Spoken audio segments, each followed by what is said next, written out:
মায়ের পছন্দই হয়েছে। হয়তো ভাবছে আমার যে ওকে পছন্দ নয়, এটা যদি ওনার মা জানতে পারেন তবে খুবই কষ্ট পাবেন।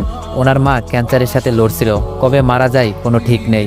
তাই সবসময় আমাকে বলতো আমাকে আপনার পছন্দ না, এটা ঠিক আছে, তবে প্লিজ যতদিন আমার মা বেঁচে আছে আমার মায়ের খেয়াল রাখবেন, কখনো মায়ের অযত্ন করবেন না। উনি কথাটা এত করুণভাবে বলছিল যে আমার নিজেরই কান্না পাচ্ছিল।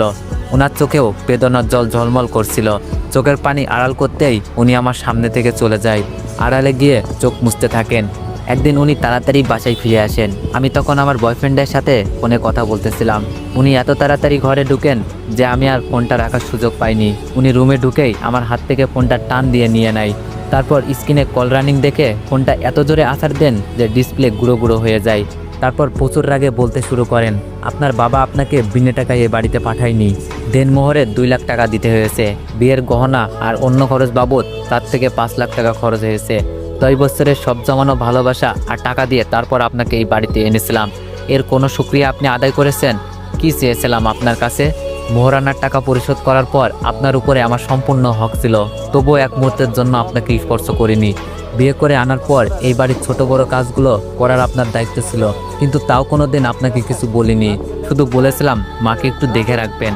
আর মাত্র 1 ঘন্টা আগে তার খারাপ লাগার কথা বলেছে মা আমাকে ফোন দিয়ে। আমি অফিস থেকে চলে আসছি, আর আপনি একটু পাশের রুমে গিয়েও দেখতে পারেননি আমার মা কেমন আছে?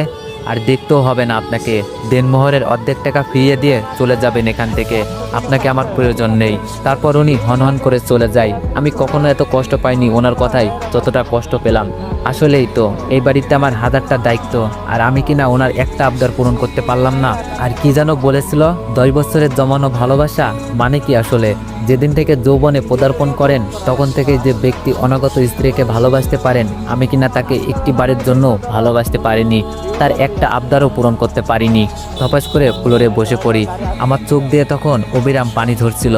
সেই প্রথম আমি মন ভরে কান্না করি। হঠাৎ করে মাইক্রোবাসের দরজা টানার আওয়াজে আমার হুঁশ ফিরে।